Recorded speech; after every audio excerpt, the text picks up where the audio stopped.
Hello everyone, welcome to our video. Today I will show you how to see story reshares on Instagram. So the first thing that we can do is we can click on our story, and here as you can see we can click on activity.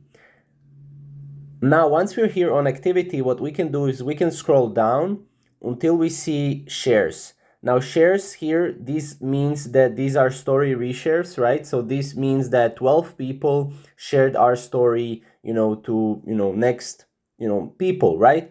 So here you can see the shares, the replies, and everything else, right? Now if you want to see for other stories, what you can do is you can go to insights here, and here you can scroll down until you see stories. And keep in mind, you can't see insights from stories that are over 24 hours old. So what we can do here is we can go here to the filter and click yesterday, and here we will be able to see again insights for the stories if we can see it. If not, then that means that we don't have access to insights on these stories anymore. Now this is how to see story reshares on Instagram. It's pretty simple. And if you have any questions, leave them down in the comments below and I'll make sure to answer all of your questions. And yeah, I hope this video helps, and we'll see you in the next video. Thank you for watching.